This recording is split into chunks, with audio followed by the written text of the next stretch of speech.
After the end of the world, the burnt one woke from a deep slumber, broken, deaf, and blinded.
Had once again been lit. It was told that for the being who kept fire in their heart, all darkness would vanish.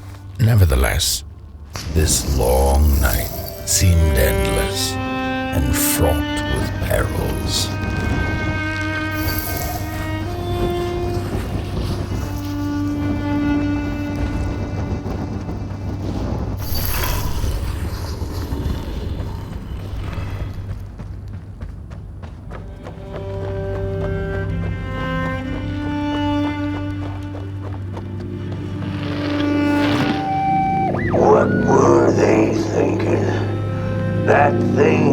To remain dead.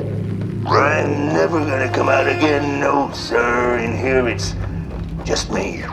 Lonesome Ragdoll with his mask. Alone in that peace. They burned it all away, and for what? Shine a little light on things? I can see just fine. In the dark I can see everything clear as day. What were they thinking?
Of darkness, lo and behold, a friendship kindled.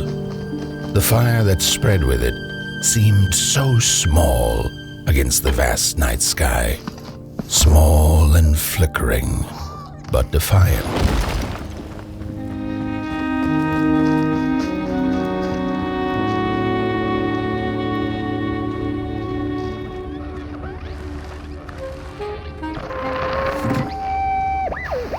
With wire, clay, and fire, the craftsman built the foundations, followed by the trees and the rocks. And after them came little houses for us tiny ones to cower in. For existence was so big, so vast, that without a roof above one's head, one could have fallen straight into the skies. And yet, with all that stuff, they didn't know what to do with us. So I reckon that's why they built the Midnight Walk. For us to wander, for lack of reason.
The crawlers eat fire, it's true they do, but most of all they feed on you. Don't you know? Howdy do. Didn't you hear? They eat you too. Fire, fire, aye, it's true.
And so it was that the burnt one and a small flame took a wander down the midnight walk.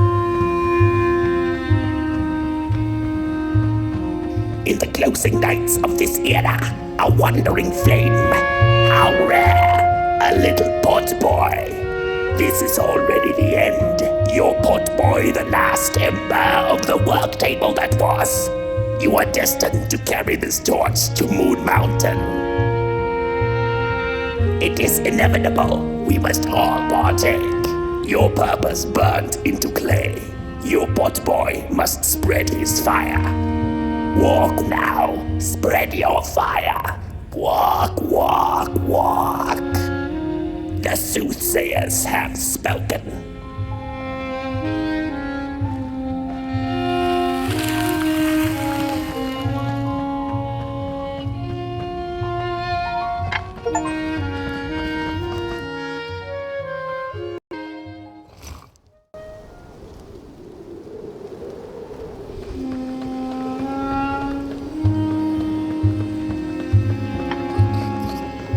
Whether they held or lacked reason, it didn't matter. When times were dark and winds blew cold, there wasn't much left to do, and it was quite enough to simply put one foot in front of the other.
Close your eyes.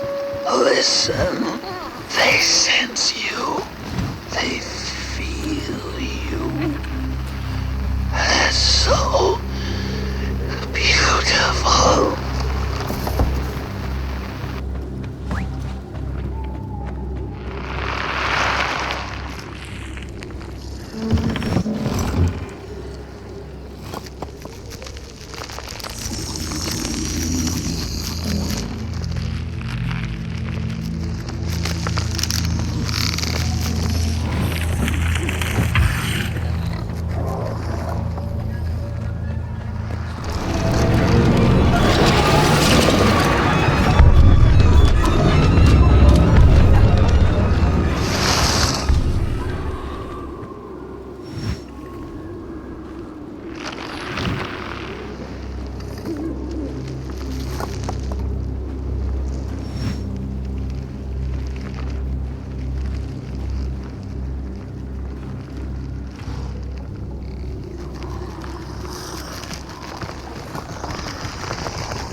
discovered something deep in the woods. Not crawlers or ghosts, but something else. Something in between. A presence that affects us all. We tried to trap it, but to no avail. We tried to slap a name on it. Manifest a pair of glaring eyes in search of its face. Something to name, so that we could tame it. But the dark itself isn't any thing. It is less than nothing, and also more than everything. Behind, and we invented these Shellphones so we could try to talk to it. It picks up the phone on the other side, but it doesn't speak back. Not directly, at least. It transmits little, nasty recordings, memories or echoes of things that came before, that passed through its drapes. I wonder if one day someone will hear my echoes.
Hey, I'd almost forgotten how it felt. And salutations, burnt one. Fancy meeting one of your kind here.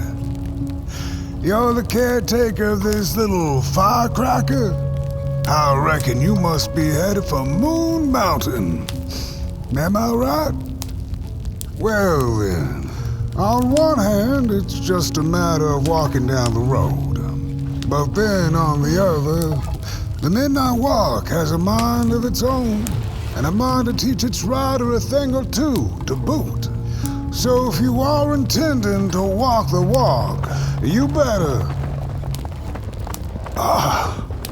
Howsy! Didn't see you there. So glad to see you back on the move. As I told you, it ran away from its owners. It's been waiting for the right passerby ever since it ended up here. Well, Mac, don't let me keep y'all. See you down the Midnight Walk, and burnt one. Wherever you end up this long night, keep that fire alive. It's really all that matters. Don't take my word for it. Just see for yourself. Some folks certainly know how to talk the talk. What you lack in talk, burnt one, I trust you make up for in walk. Be wary of the dark itself. It's full of ideas, but it is always hungry for more. Enough talk now. Time to listen. Listen to the road, the trees, the shadows, to the stars. Oh boy, you'll be amazed what you'll hear if you listen a little.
Don't venture into the swamp under the moon, they cautioned. There, wild eyes watch, and itching teeth yearn for succulent heads like ours. Gone are the bodies of old, and they can no longer shield us from the terrors. Oh, look at this. My stick! Give it back! No! Oh, my stick! My favorite stick! Oh.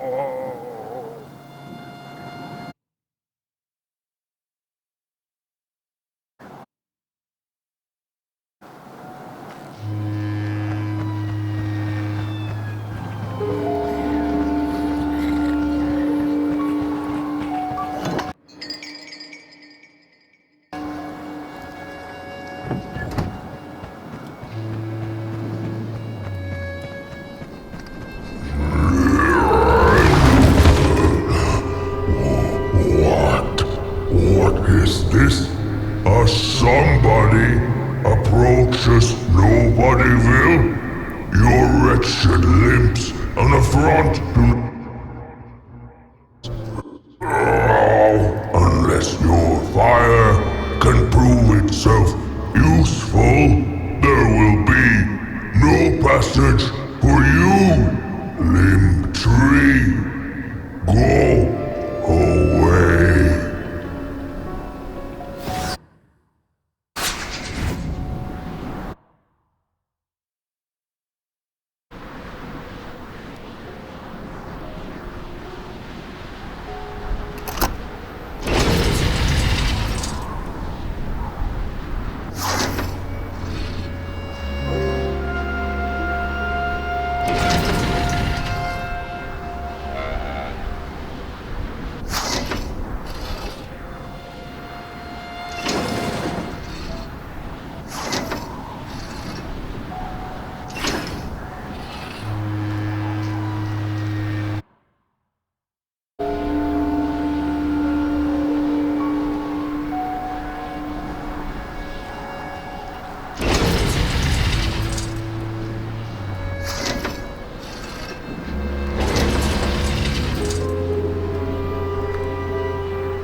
If you light them all, then maybe.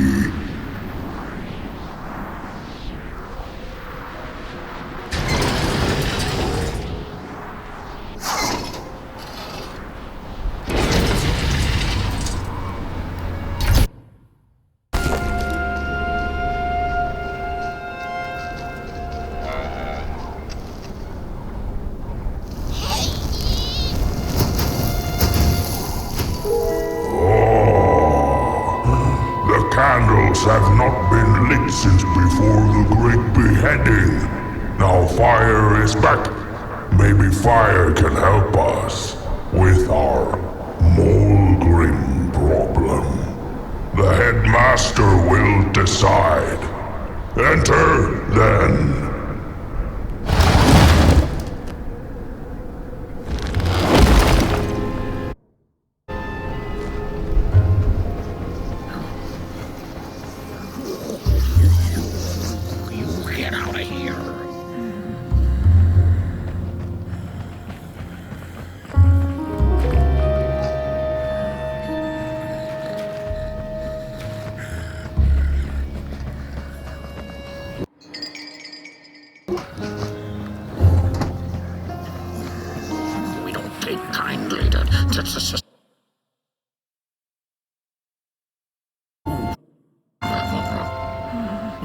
Arms and legs.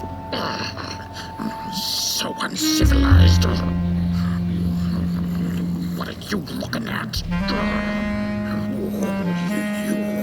You get out of here. Arms and legs. So uncivilized.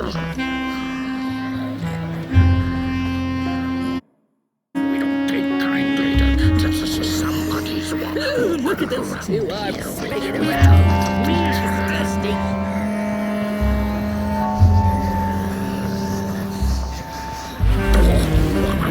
What do you think you're doing here?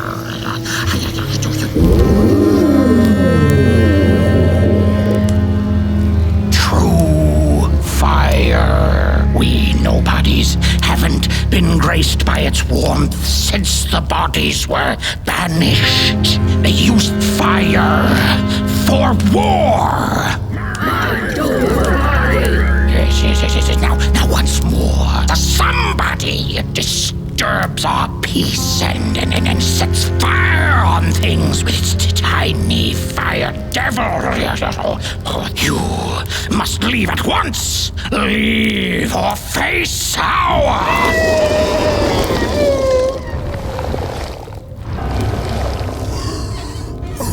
It's the Molgrim! Grab it!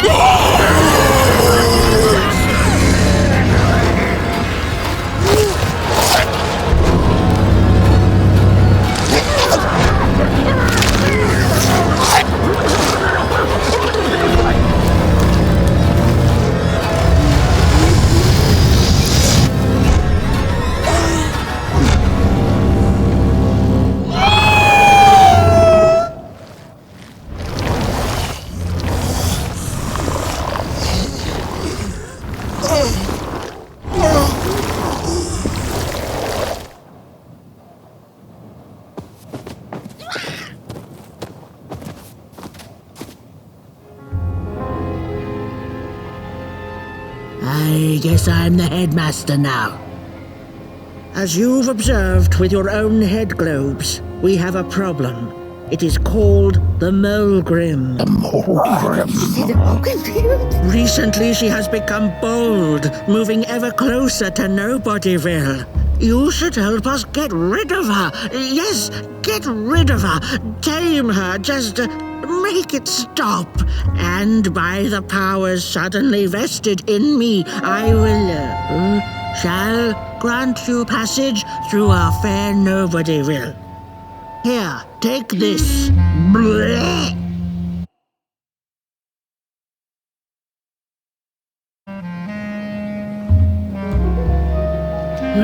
Now, go do the quest. Meet the problem head on.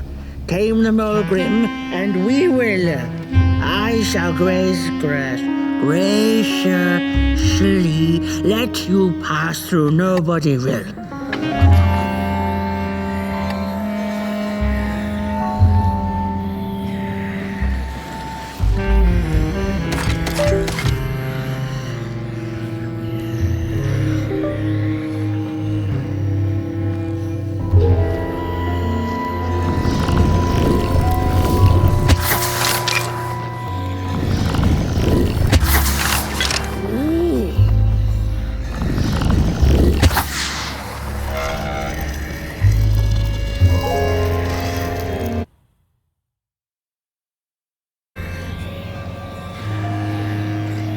Heed my words. The Molgrim will get you. No, without that body of yours, you'd be drop-head gorgeous.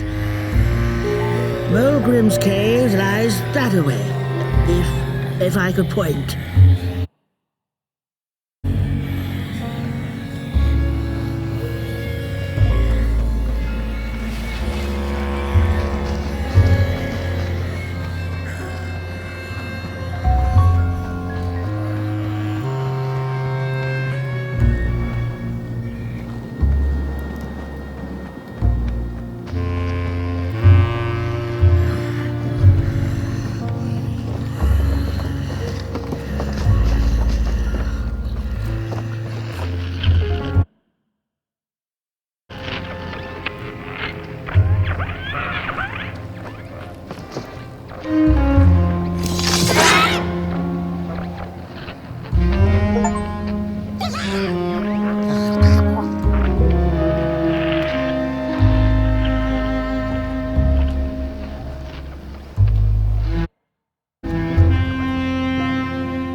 over body. Mind over body.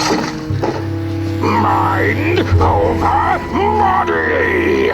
Mind over body. Mind over body. Mind over body.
Mushrooms whisper of a new burden down. They tell us her nest lies beyond the cold, cold moon. And she came here to witness tragedies. She feeds on these tales you see, sucking their fire dry like marrow from a bone. Her eyes are on us now. Like a vulture she waits, knowing that we somebodies are about to tear each other apart.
When a sinkhole devours your fire, give it up or dive in after it. old swamp saying.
Another old swamp saying went, when dealing with a troubled and troublesome Molgrim, do not light a fire beneath her, but help her build one from within.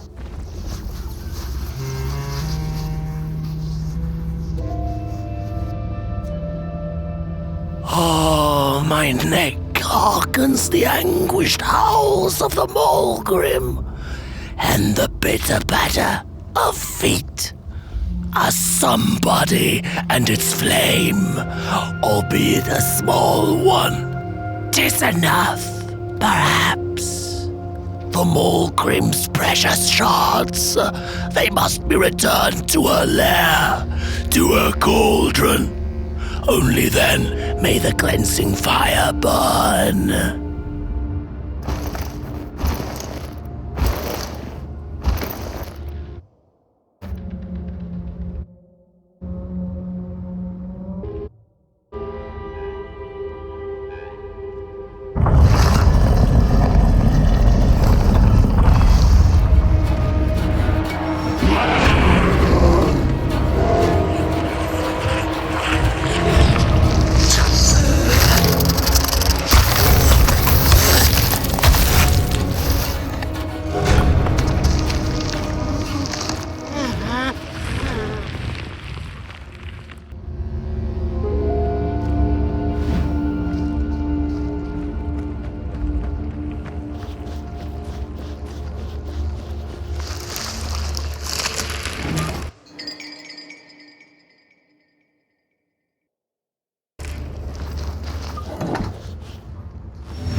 If you're not gonna gobble me up, then can you maybe take me away from here? Please?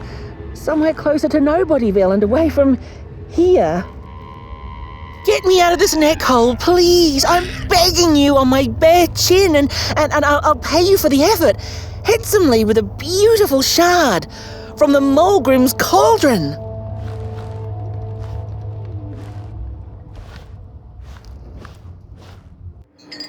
I have the Molgrim's cauldron shard just waiting to be yours. I have the Molgrim's cauldron shard just waiting to be yours. Just so long as you get me out of this swamp.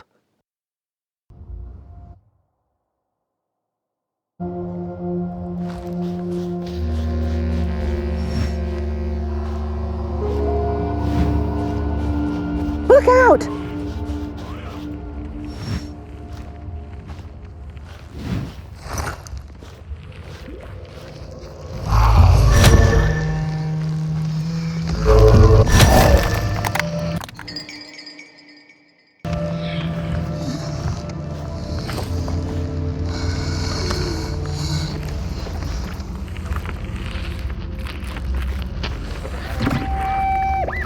The party stands their approach over the mountain vein and Världen. We Ragdolls observe, we record, and we mimic. Their faces wear masks, they do not know What is already yearning hides behind. the hands will tell. We put on a mask, we perform, and we put on a show.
She's here!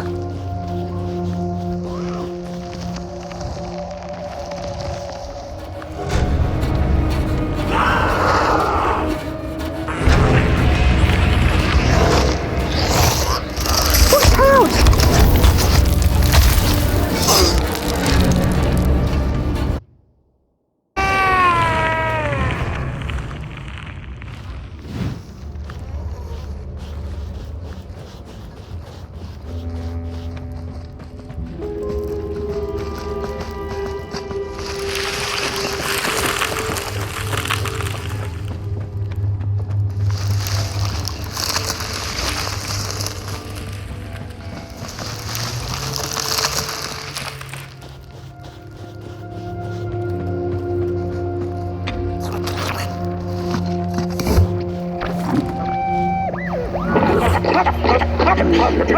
Hands up! Ready! Break with your boots! Take with your hand! Full of fire! Fire is ours! Take the charge! Take the fire!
Good evening. Or is it morning or afternoon? Hard to tell without a sun, isn't it? No, it is most certainly night, or Moonbird's hooting wouldn't make sense at all. Speaking of sense, will you help an old bird find some in this story? Fire up these dusty murals in the right order, and you will receive a present, a little gift, yes. Bring fire to the story.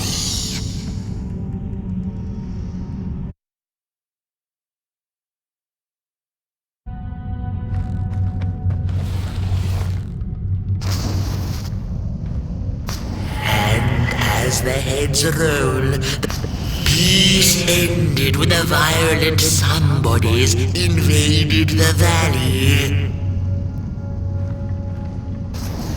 The valley was taken, but then began the battle of the bodies. Intriguing.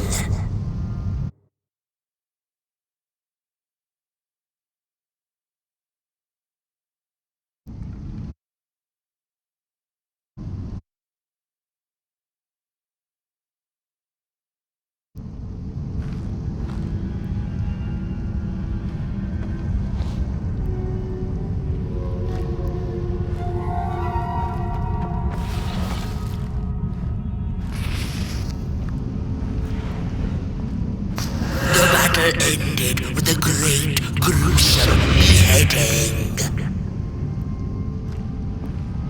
I'm growing impatient and hungry. Try a different order. Once upon a time, the Molgrims lived in peace.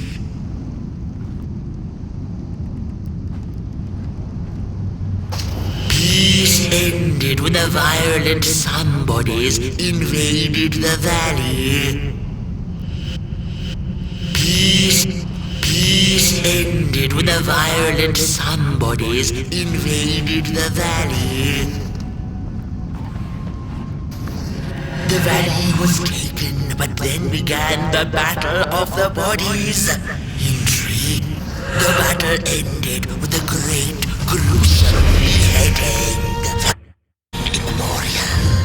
The Molgrims had lived in the valley in peace, sharing good eatings and howlings around their fire, which they had inherited from the skies.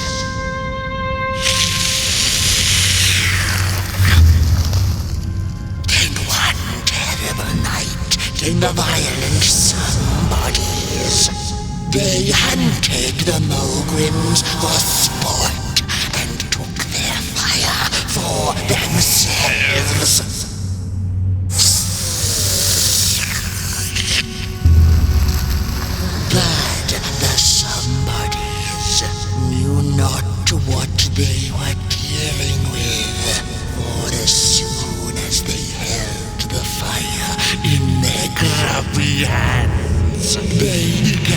fight one another with it.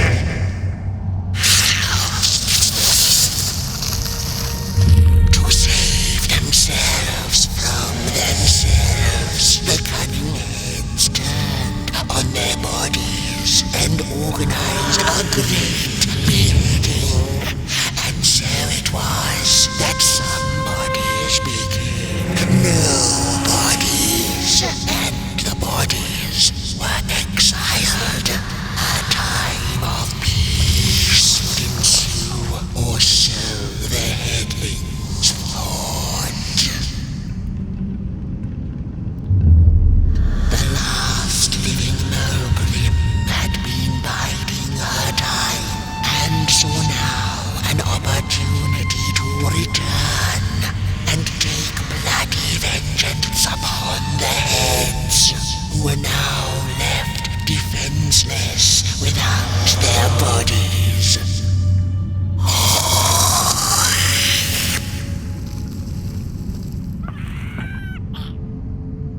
The time of the Molgrim begins anew.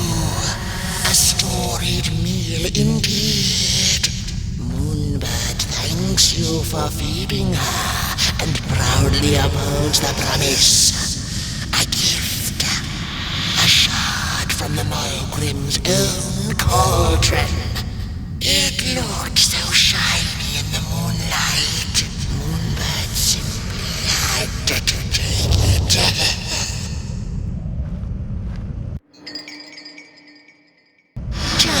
For now, she'll see you in the light.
Look out!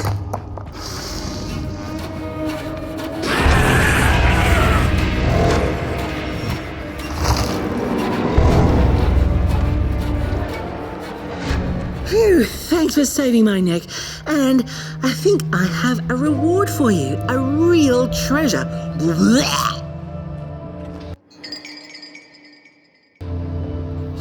There you go.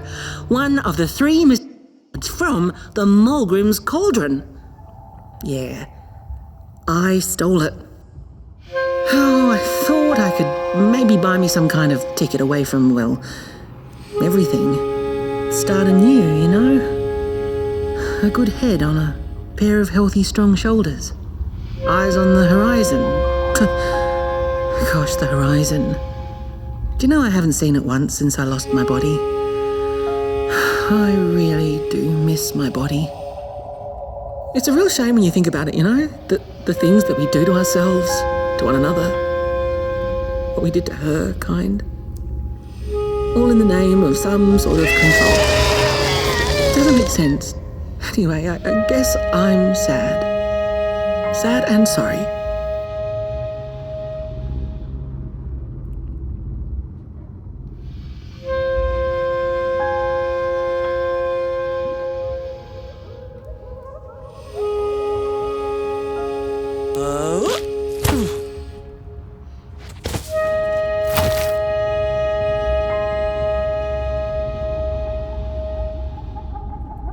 Hey, thanks. You're a great listener.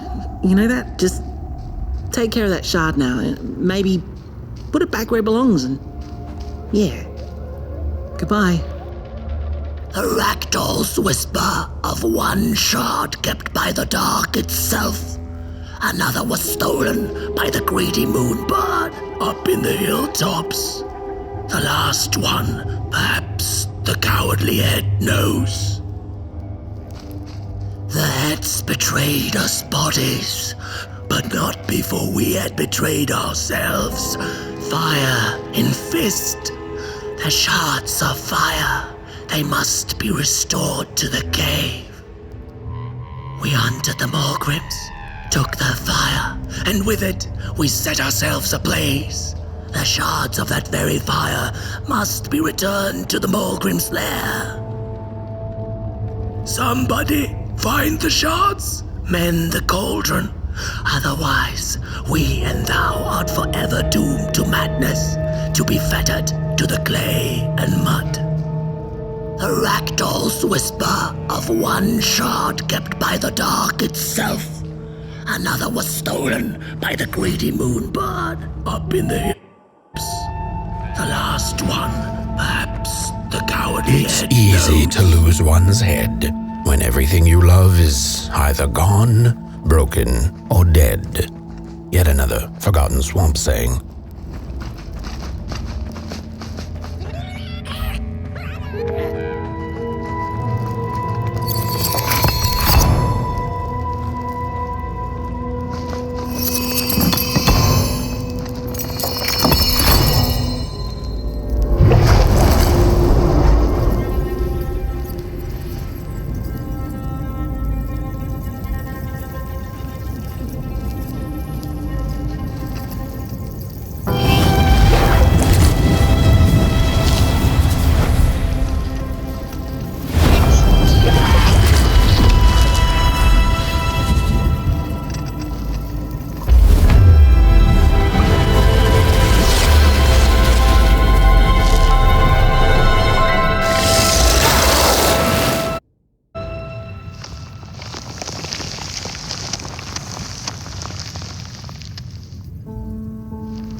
She'd never been much for company until she had met the other one. He had shimmering scales, an appetite for life, and carried a faint scent of rotting leaves she found irresistible. Oh, how they used to laugh at the distant stars, bitterly, together.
The howls of the Molgrim have gone with the wind, and our headaches settled into gentle throbbing. Thank you, somebody, for you have not only graciously saved our necks, but also demonstrated the value of brain mass and heart blob working together. Could it be time for the bodies to return? We must convene on this matter, and you and your wandering flame must now leave through our gates and keep on walking the midnight walk to Moon Mountain. Mountain. Here you go, somebody. This key will open the town gates. Blech.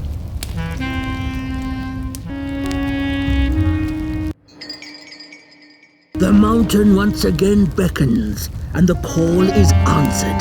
Fare thee well, and take good care of your flame. The dark itself is hungry.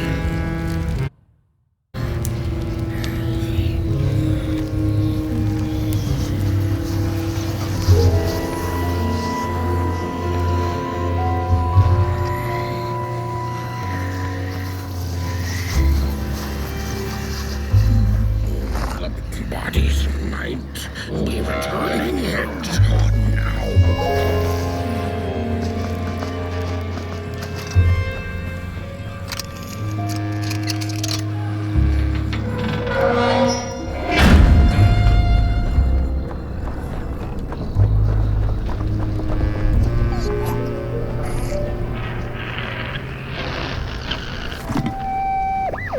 I've had enough.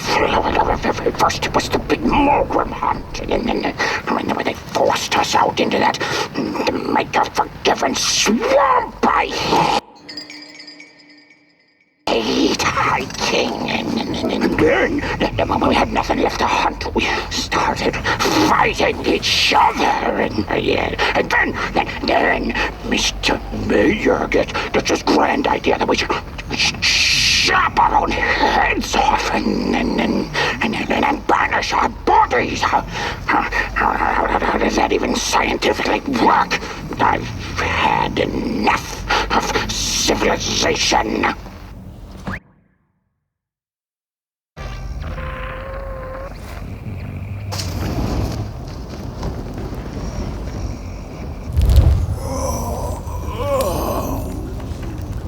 Oh, back from a little swamp detour, huh?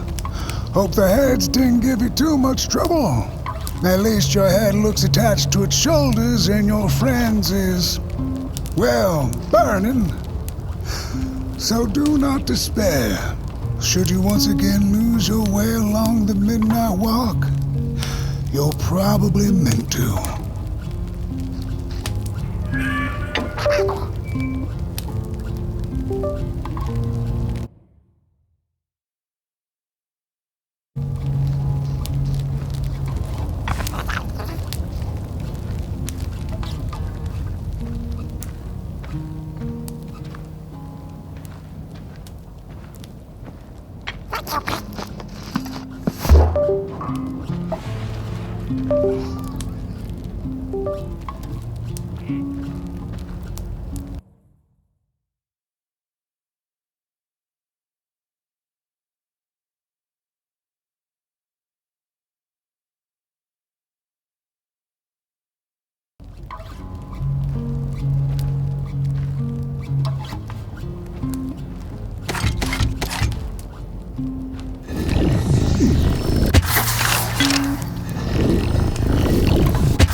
have a special relationship with fire.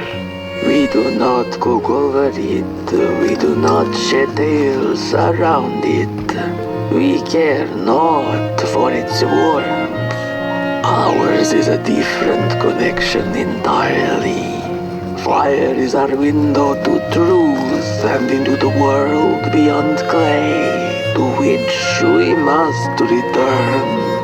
We are noble beings, bringers of bugs, slime, and mushrooms to help decompose the old and to bring about the new. We are the caretakers of this world, and woe be to those who seek to end us, for they seek to end themselves.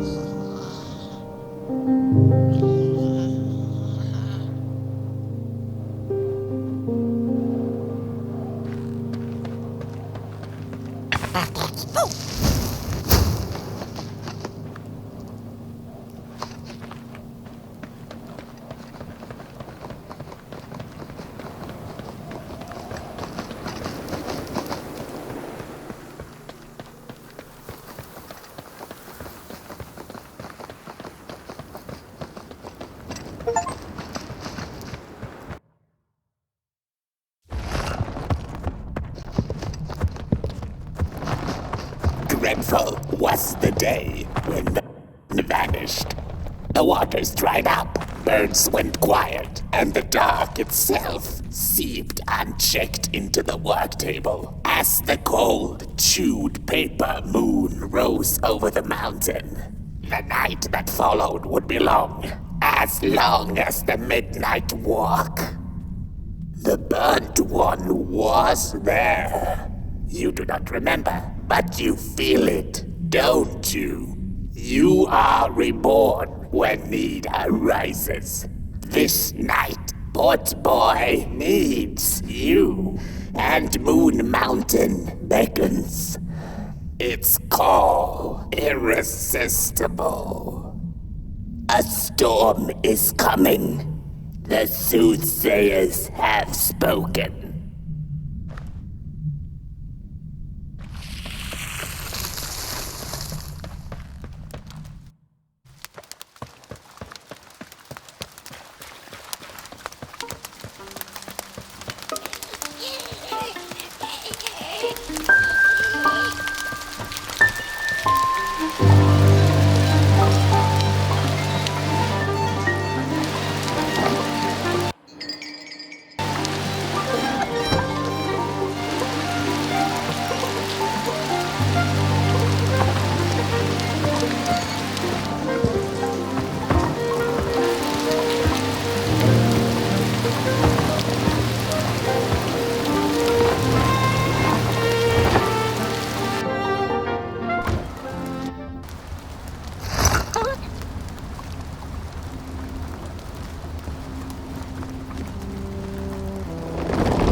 I had a flame once. It was beautiful and bright. It spread its light, brought me and my neighbors warmth. and it was always hungry. No matter how much I fed it, it kept on growing and growing. And one day it got big enough to start walking the long road. I didn't guide it. It dragged me along for the ride. I followed it for a long time. Would the road ever end? What was the point of the walk? Things kind of spiraled road took me on dangerous detours that didn't make sense. Before I knew it, my flame began to fade until it... Well, I don't think I was meant to carry this flame.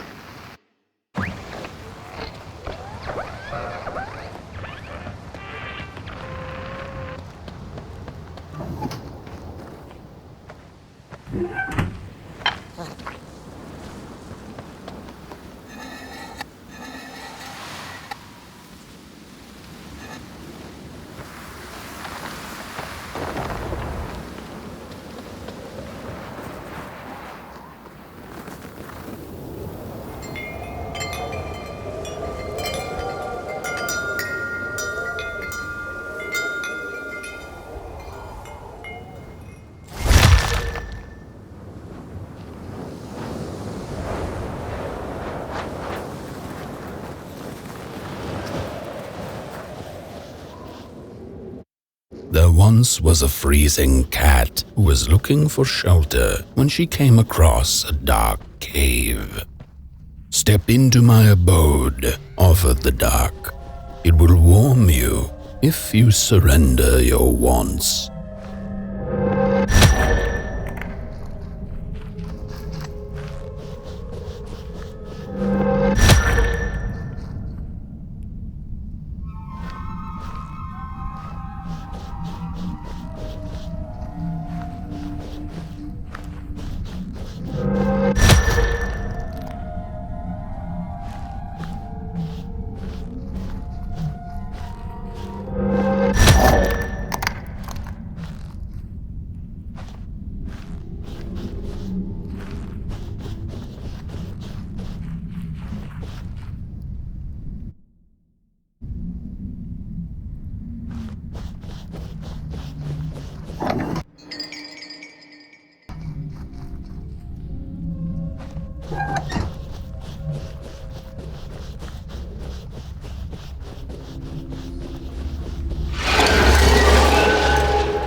The story goes of a nameless maker who pulled creative spark from the dark itself without giving it fire.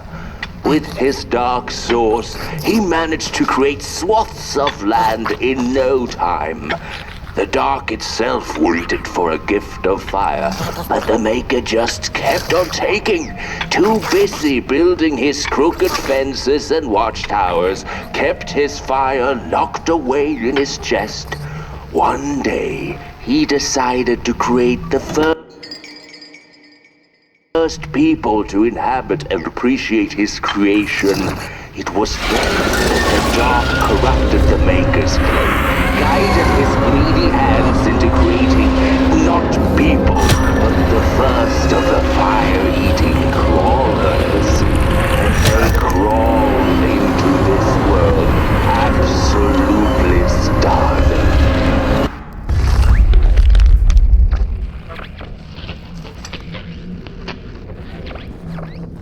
The dark's eyes were much too big and watchful for the cat's liking. She went on to find warmth somewhere else.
Saw it.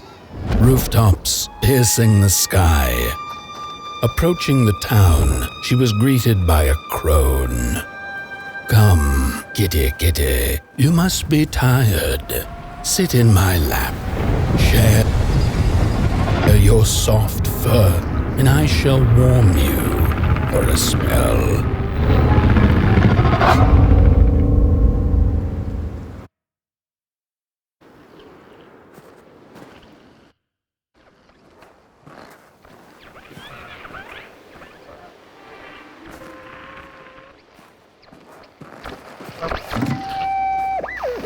Hello, Mother. The well said to give it a match, so you and I could talk again. I hope this works, because that was my last one, and well, it's cold now. But it doesn't matter. We can finally talk after everything. So, how are you? Do they have fire where you are?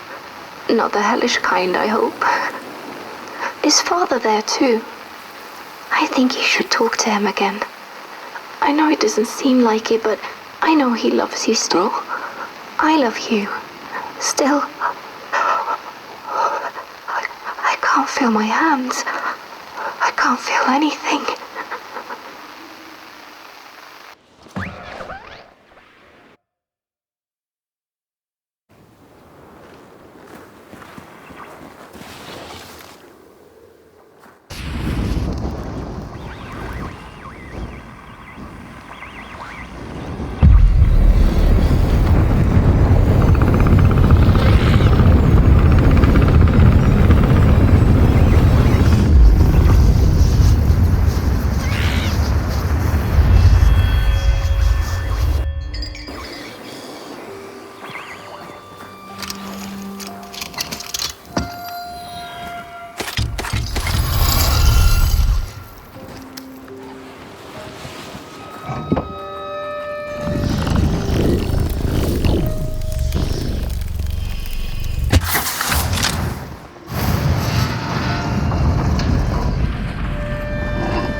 Did this? Oh, the flame warms the righteous, but the wicked who love destruction, the flame burns with a passion.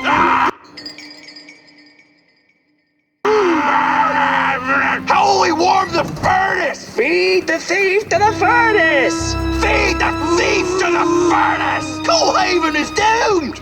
On the wicked the flame shall rain fiery coals and burning sulfur. A scorching wind shall be their lot.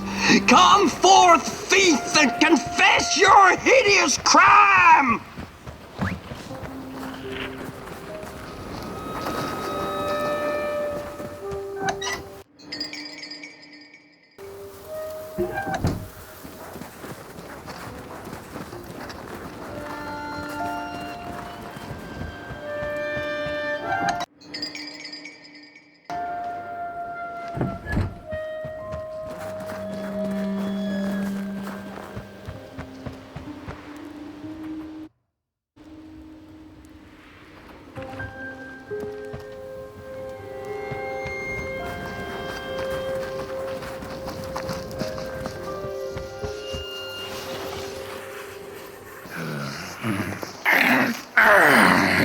Welcome to Coalhaven, newcomer. Good to see a flame in these parts again. I'll be your guide tonight. This furnace here used to run on coal and fire, don't you know? But a thief stole all our matches and wasted them in greed, you see. Now the ghost has come to smite the wicked and punish the thief who killed us. Well, I guess that's it. That's a tour on the house. There's a bone right there in the snow. There ain't no place for a bone. Your flame could bring back warmth to our graves. May the worms in our bellies dance again.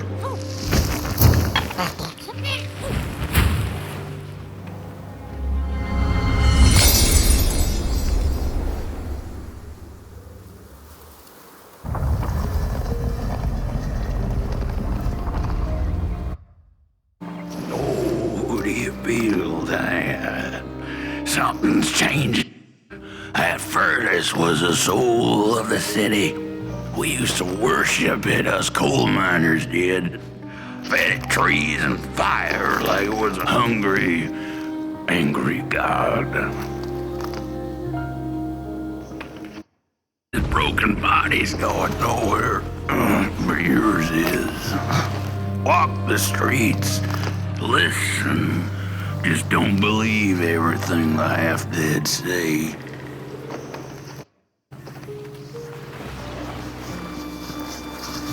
The cat didn't like the crone's crude pettings. Her hands tugged at her fur. Now, rest still, the crone said, as she pulled out a crooked knife. The cat was quick and escaped just in time.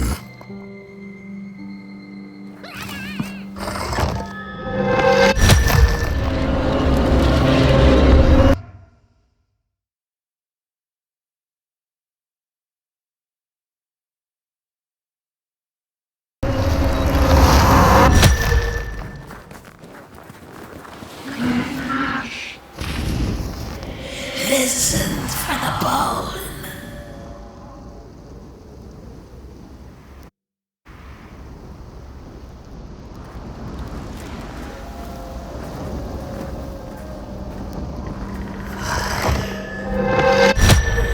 Listen.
ghost.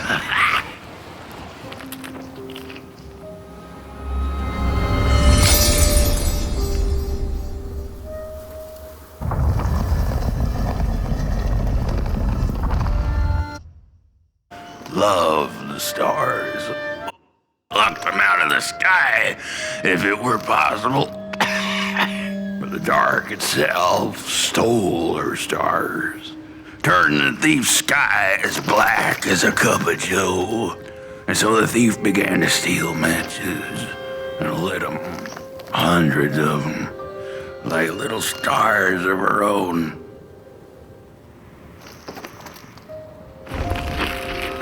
The crooked path to the house on the hill lies open. You hear the scream.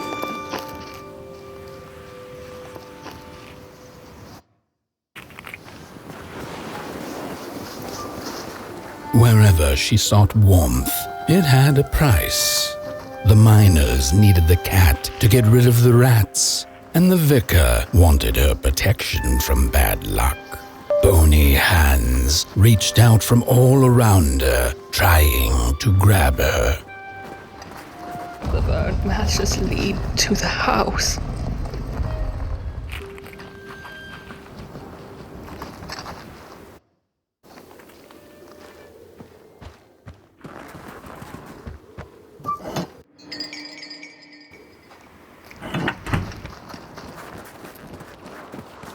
We're running out of matches.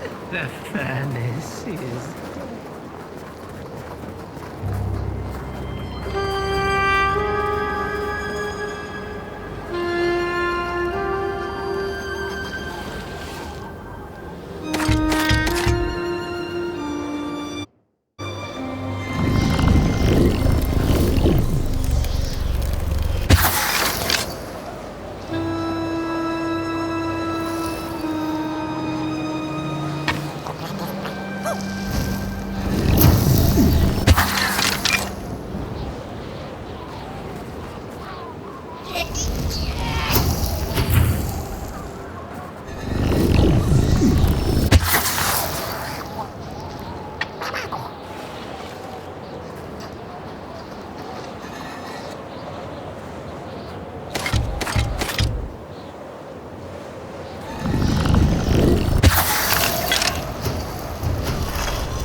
What's...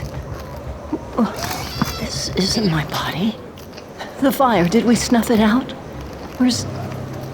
Did I save them? The house. It's ruined. Well, it wasn't supposed to go down that way. They locked the door, threw the key into the woods. Huh.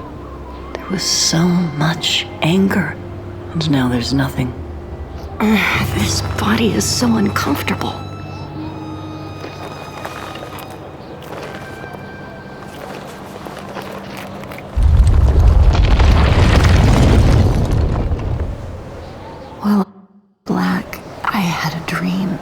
There was a monster in the woods, with our door key dangling from its tail.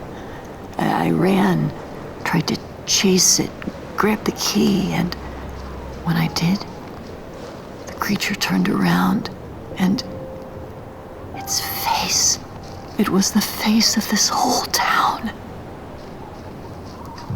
The key, I have to find the key, in the woods, where the wild things rest. The key, I have to find in the woods, where the wild things rest.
That's it, that's the key.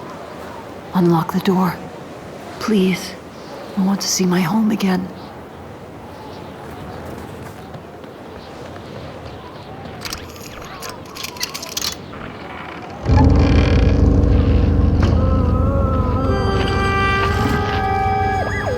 Furnace is getting weak. Council says we're running out of matches. We'll have to harvest more trees then. I don't like it. The cat felt as if the walls around her were growing taller, the alleyways narrowing. Turning a corner, she bumped into a girl sitting in the snow. In her bony little hands, a lit match. "What do you think of my star?" the girl asked. "Isn't it pretty?" On the hill lies open. You hear the scream.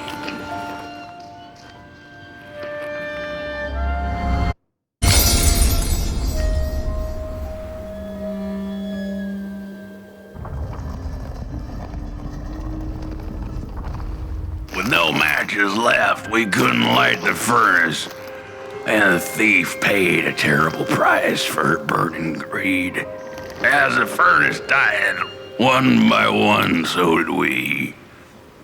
But before we perished, the dark itself moved into our hollow husk, turning us cold and wicked.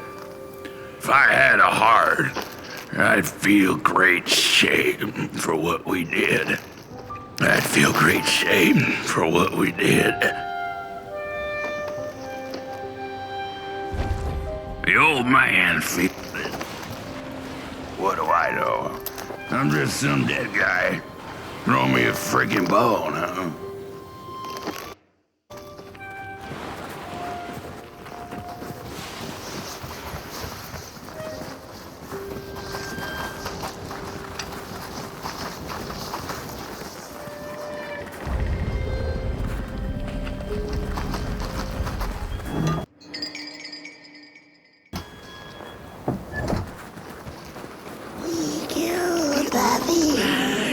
One left. Oh, rest for us after what we did.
Sweet tunes like fallen leaves of the trees that were.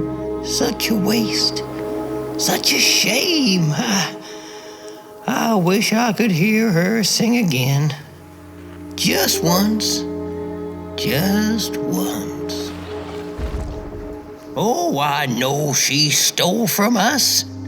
I know what she did to our town. But she could sing. This town's not much without fire, no. It's even less without song. If I could just hear that lullaby one last time, I know I'd be able to move on.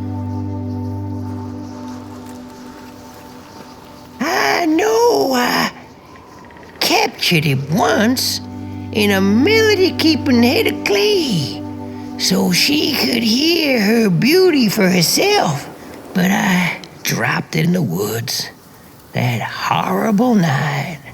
I was mad, so very mad. Burnt one, a little flame. Will you help me? Please, I'm too weak. Find the clay head. Keep her of a song like hers. It went sort of like, oh, darn, I can't remember. If I could, I'd be able to let go. Please find the song. Find the clay head. It has to be out there somewhere. Meanwhile, I'll keep the skull safe. Yes, safe. Please find the song. Find the clay head. It has to be out there.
one. Little flame, you found it.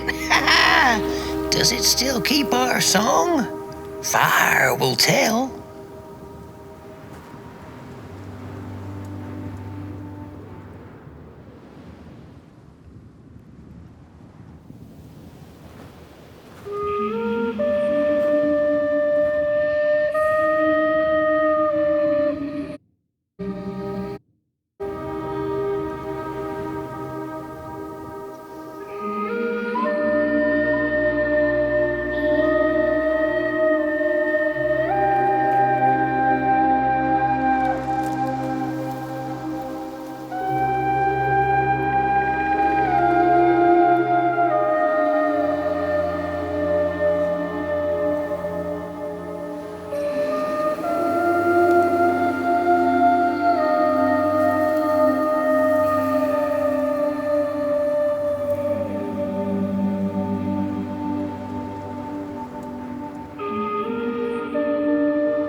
Little soul, you charming little wanderer, my life's companion and body's guest. Where are you off to now? I don't know what I thought would happen. I feel a strange warmth, but just as coal runs deep in the earth, so is the shame a part of me, mine alone to bear. Burnt one, small flame. I am grateful, but I will not surrender my loneliness so quickly.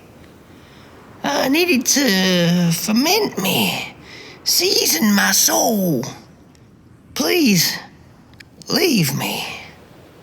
Leave me.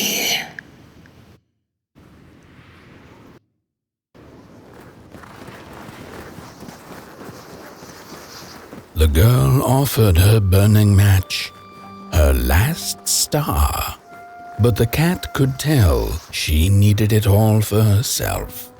Grateful for her unconditional kindness, the cat left her to her ghosts. The curse of Coalhaven is ugly and vengeful, a grave matter indeed.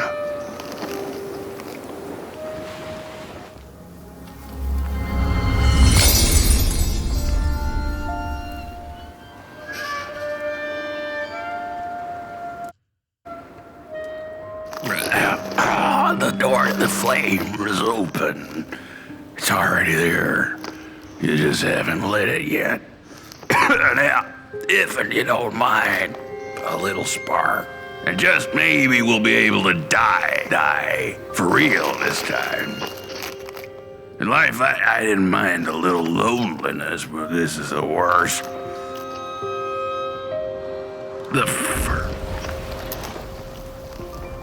Heat up the furnace so we can rest.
Release me. Light the match. The match. Light it. Please. One last star.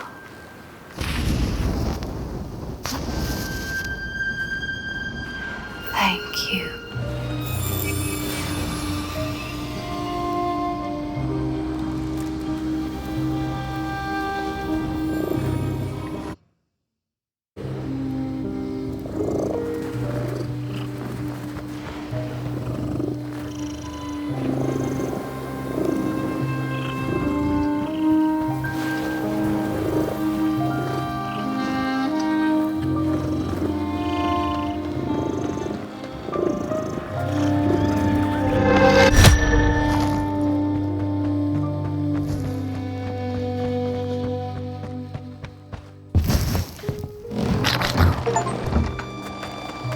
The cat finally settled in front of a giant burning furnace. In its bright flames, she could glimpse a dark future. This didn't matter to her, for now she was eternally warm and at peace.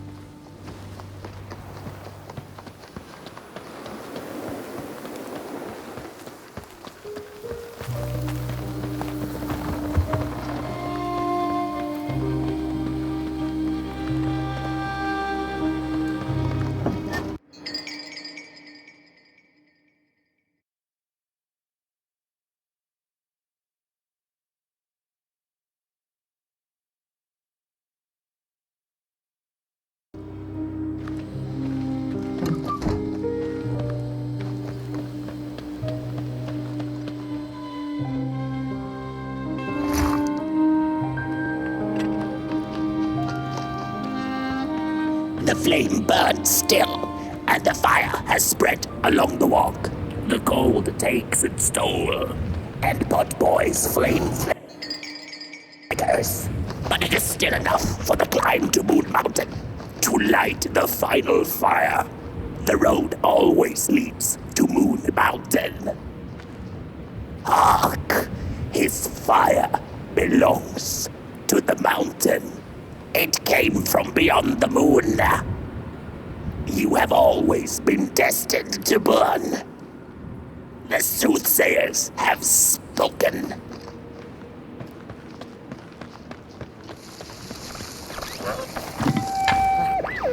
There's a fella who watches night walk, pointy hat, and hollow gaze. He's been around longer than you or I. Some say he was one of the first sculptures to have breath.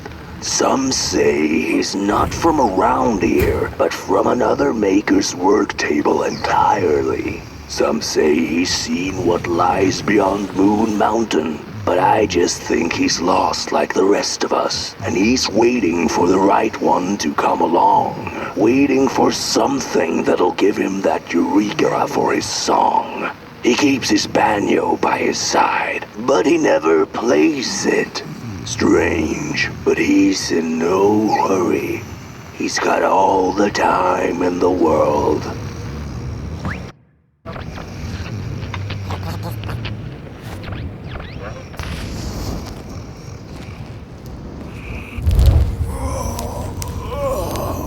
Hey, my. The bird one and its flame approaches. The road's been long, hasn't it? And it just keeps on going, don't it? Why don't you rest here for a spell? Change is in the air. Warm winds coming in from Coalhaven. I trust you're not pushing that little flame of yours too hard. He is mighty, no question about it. But between you and me, he still has a ways to go until Moon Mountain. Heck, it ain't my place to tell you how to tend your flame. I'm sure you'll be fine. You'll be just fine.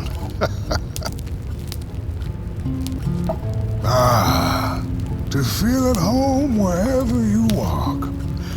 How's it? What a friend to have on the road, huh? Now, There's an open door invitation, if I've ever seen one. Go on in then. Get some rest. Go on in then. Get some rest. I'll keep watch.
boatsman went out into a foggy lake to find peace.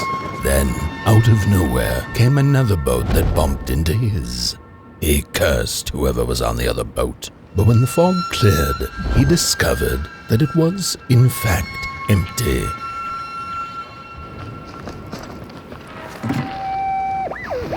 These sarcophagi are molds, rebirthing the bodies of the burnt one. Failure after failure, they keep coming back. They lie dormant, and then they awake at an appropriate time. Luring tyrants of dark to perform the task. The taskmaster unknown. Runes spelled on the flip side of evil dolls in a dollhouse made of What's a story without a little adversity?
on the menu, Close.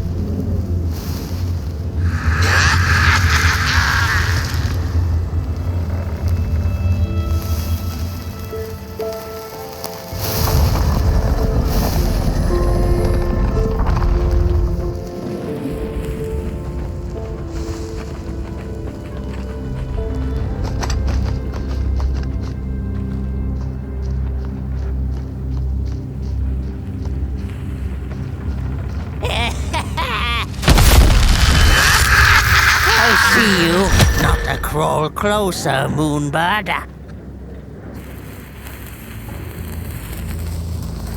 Birds of the dark, to the dark with you. Avert your greedy gaze. The moving pictures are not for you.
Faces behind faces.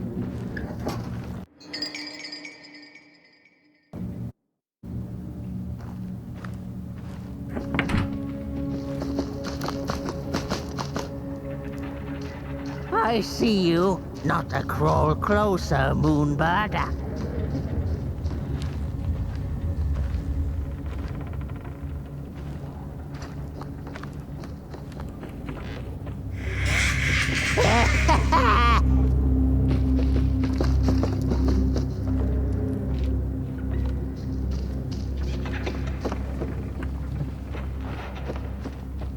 I see you, not to crawl closer, Moonbird.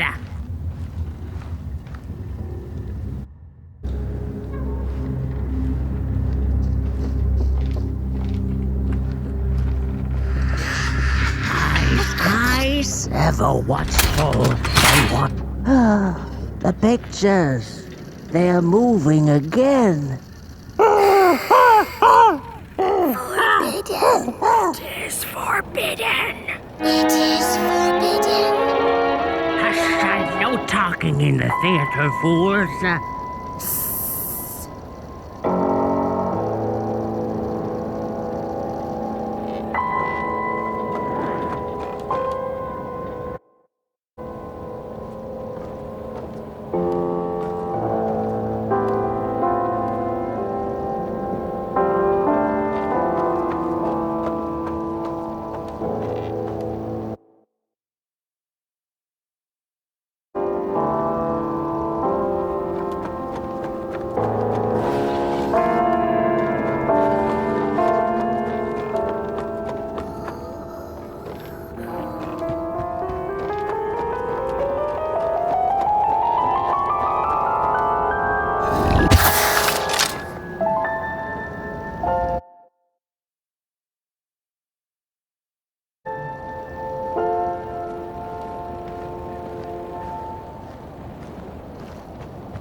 happened?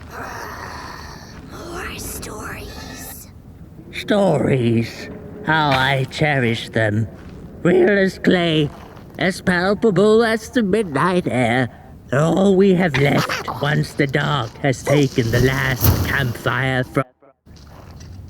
The projectors tell a story of failure. The craftsman projects it onto his creations. He keeps building without love for his craft. He needs to see it. Well, yours might not be a movie I would watch, but a story is a story. There's a special kind of dark pit reserved for those who talk in theaters. Go with your lantern, fire up the forbidden projectors. Keep lighting the fuse burnt one, end the story so yours can go on. Keep fuse burnt one, end the story so yours can go on.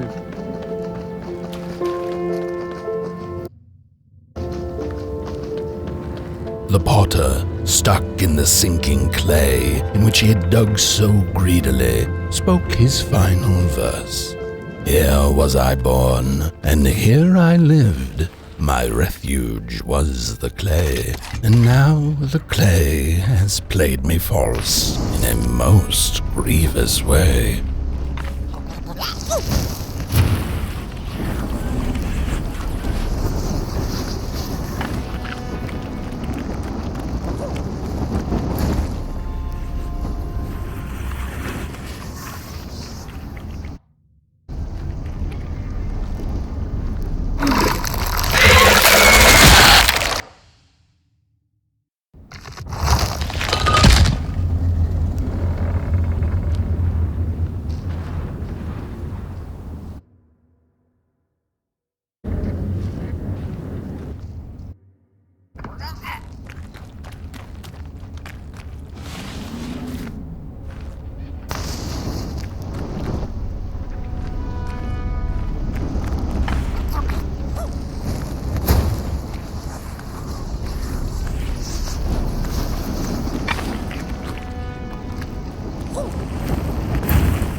Discovered a sleeping beast.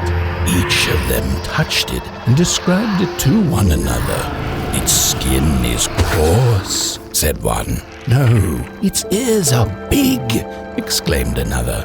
The teeth are its most prominent feature, declared the third. Who was right or wrong mattered little, as the beast awoke and ate them all.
I deserve the father. Make me a princess.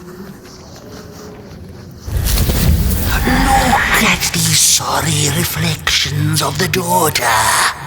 None of them will ever dance. Ever feel the warmth of their maker's heart.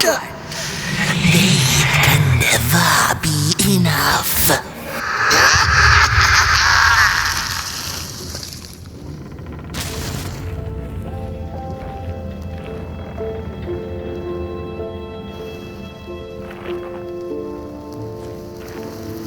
After years of searching for her son, the weaver was convinced she had lost him to the dark. One night, there came a knock upon the door. "It's your son," said a voice. "Please let me in." Thinking this was some cruel spirit come to mock her grief, she remained until her son never to return again.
Most of my life I've been afraid.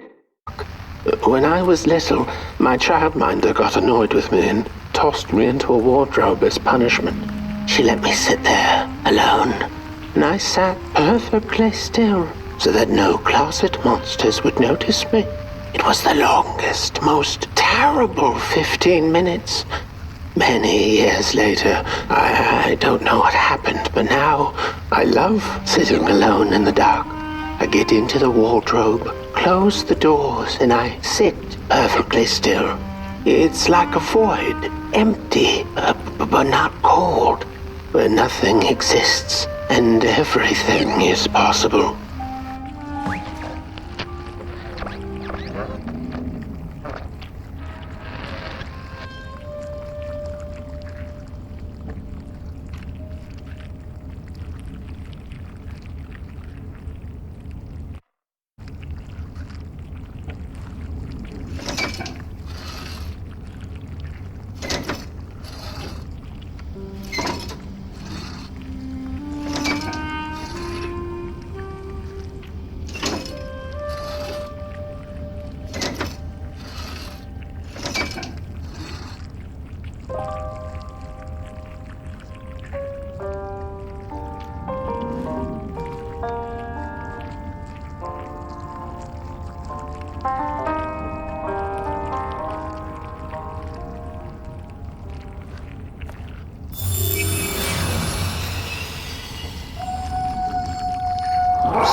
the daughter would fill his heart with fire, failing to see that she needed a fire of her own.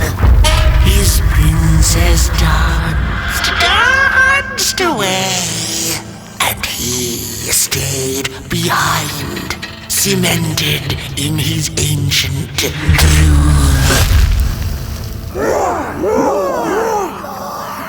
The heart is a bottomless pit, never sated, always craving for more.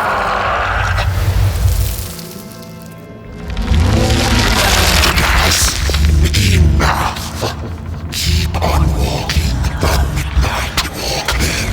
Don't run all the way to your infernal doom. She will be there to gobble up the embers.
The Wanderer asked the Craftsman, "How do you make such perfect sculptures?" To which he replied, "Oh, there's nothing to it really. I go into the dark woods, I find the sculpture already waiting inside a tree. And then it's just a matter of carving it out.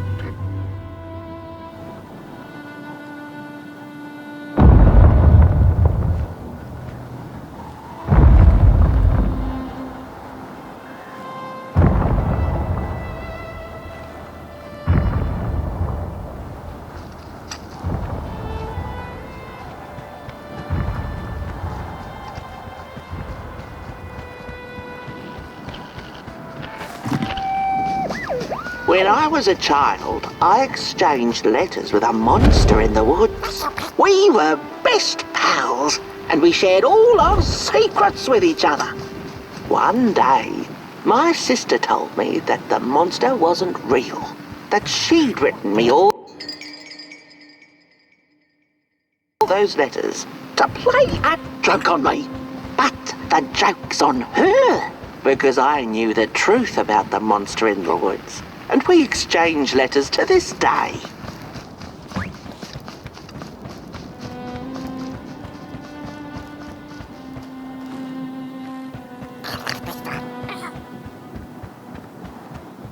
Hark! Not very far now.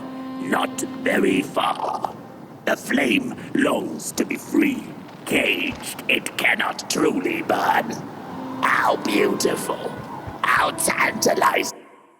It is simply the way of fire. It is what it is.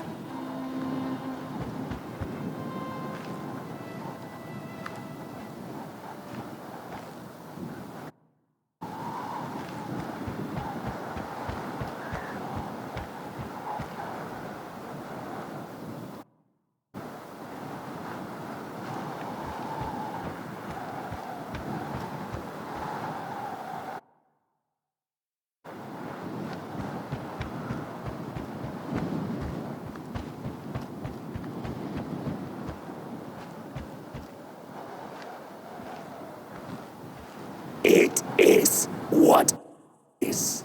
You must release it at the summit. The Soothsayers have spoken.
When the Nameless maker lost his creation to the dark, he went back to the great drawing board.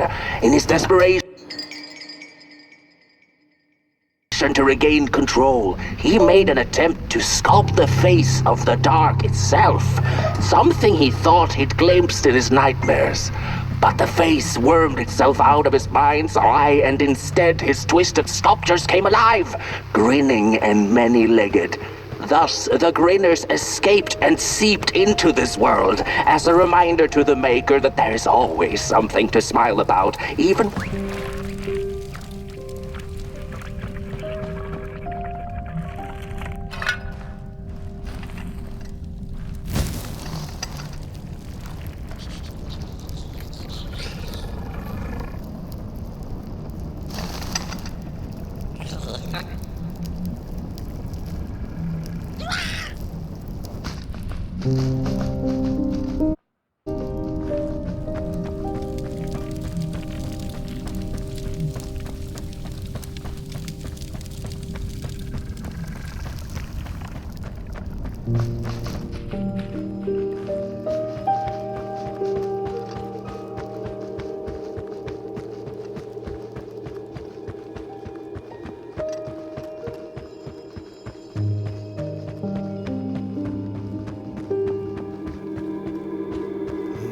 Whoa there! You look like you're about to move a mountain. That's what I get for trying to get in the way of a flame and its destination. Let him walk his walk. Ain't nothing gonna stop him now, looks like. Fairly well now, Burnt One. You're going to Moon Mountain, and that walk is for you alone. You have a tough decision ahead of you to make, just like the ones who came before. But they're all long gone. In the end, all there's left to follow is your own heart.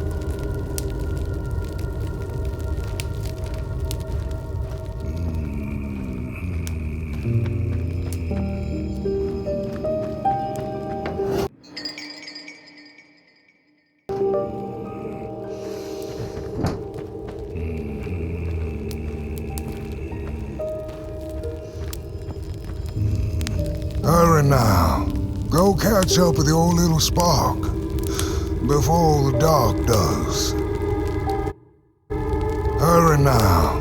Go catch up with your little spark before the dark does.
When I was a child, I exchanged letters with a monster in the woods. We were best pals, and we shared all our secrets with each other. One day, my sister told me that the monster wasn't real, that she'd written me all those letters to play a joke on me. But the joke's on her, because I knew the truth about the monster in the woods, and we exchange letters to this day.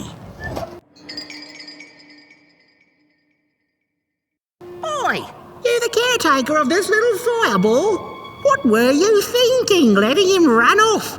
Don't you know how precious he is? Oh, yes you are, a real sunbeam. Who took the sun away? We Murkles used to ask until it finally ceased to matter. Night skies like these, trouble seems so far away, doesn't it?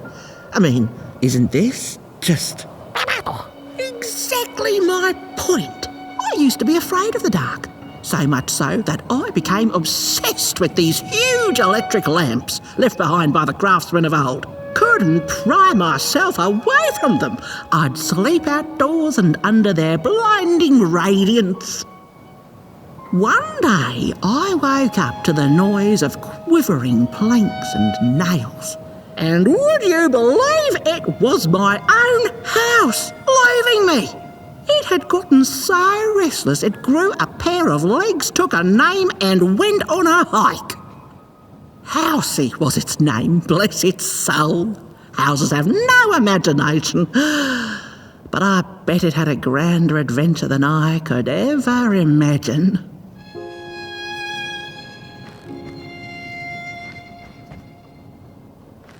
This little flame is your home, burnt one. Keep them nurtured and safe, and you'll always find yourself in the right place.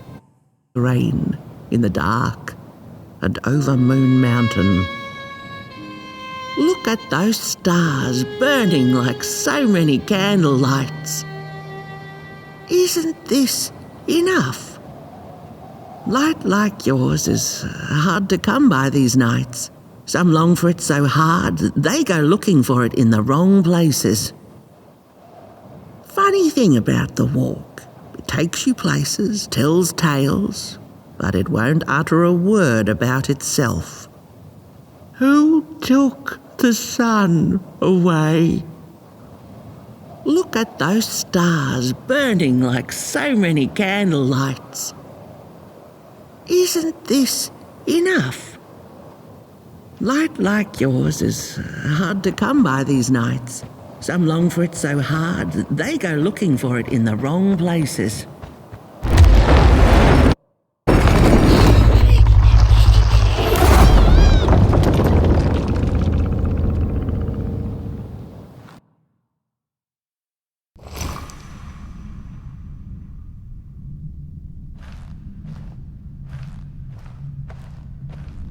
What is the dark?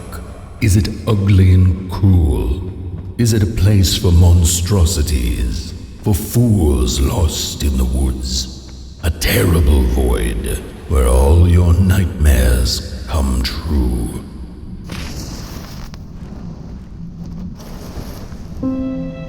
The dark could be a friend, perhaps a space where we might find each other, all of us equal under its cloak.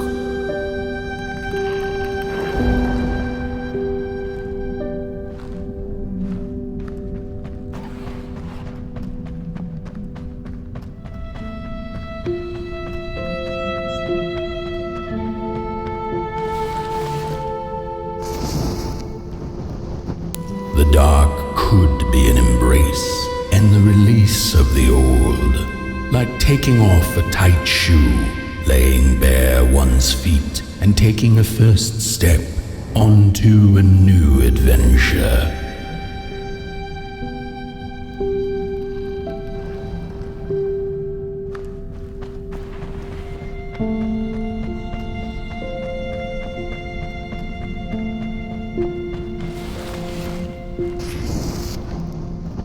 The dark could be a moment of clarity and calm, a break through icy clouds and the shameful stories we tell ourselves that fetter us to the clay and mud.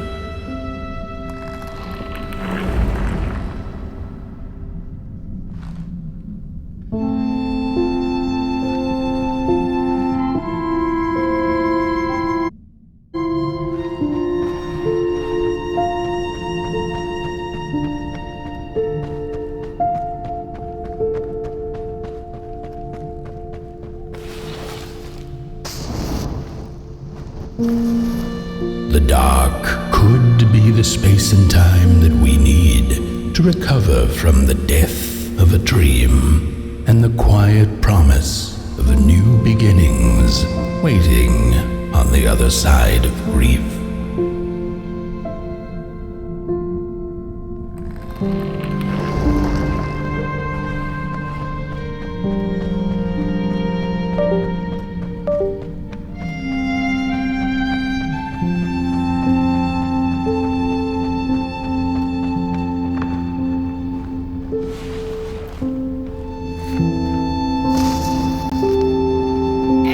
In the end, the dark remains a mystery, its secrets locked away behind the stars. But one can rest assured that it is always there, watching, patiently waiting for us to enter it, with fire in our hearts and with eyes wide open.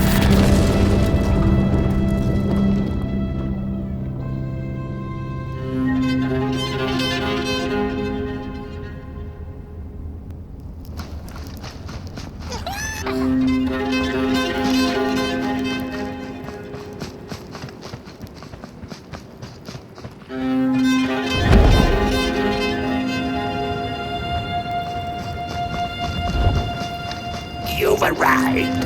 Hark! Your fire is dying, but the last embers will light the final fireplace and send your pot boy home.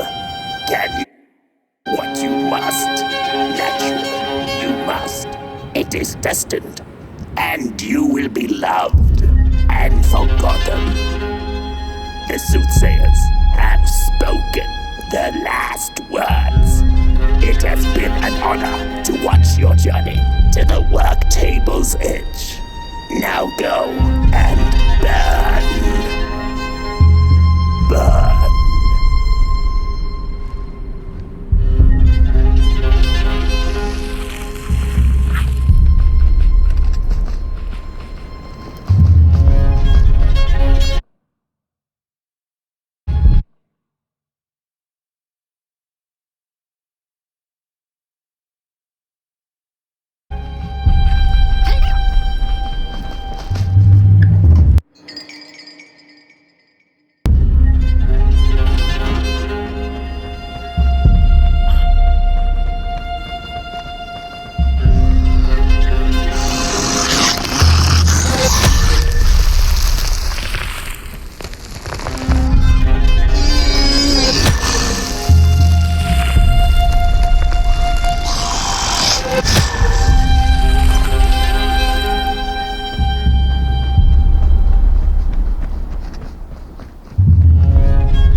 First two-legged beings did prosper under the first sun, but it didn't matter how much they bathed in its light. They craved more. They sought to cage the sun, harness its power, and make it theirs. But the makers in their foresight had put the sun far, far away. So far that no creature could reach it.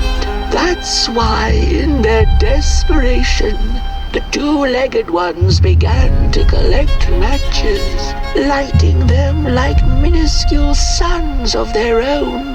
But there are only so many matches in this world, and one day they'll run out, and they shall once again look to the sun.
Like something was on the way, a danger I never could have guessed. I figured that's just how I always feel, and my worries seldom come true.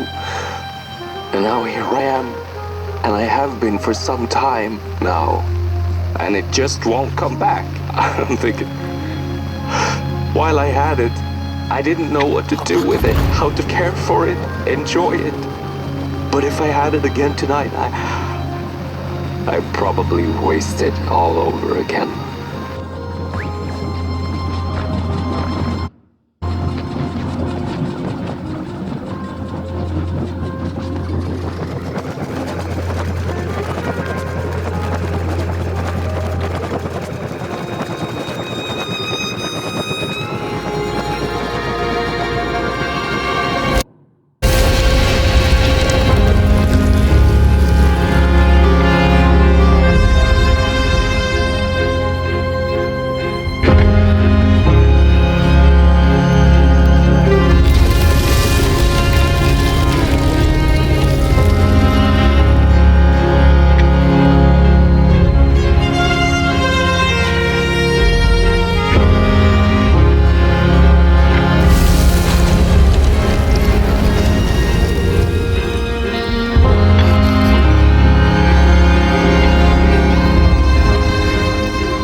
Once upon a time, some folk on the other side of this and that had the most strange and beautiful dream. I hope that tonight you caught a glimpse of it, and I wish you the levity and grace to smile in the darkest of times and on the way down your midnight walk.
Once upon a time, some folk on the other side of this and that had the most strange and beautiful dream. I hope that tonight you caught a glimpse of it, and I wish you the levity and grace to smile in the darkest of times and on the way down your midnight walk.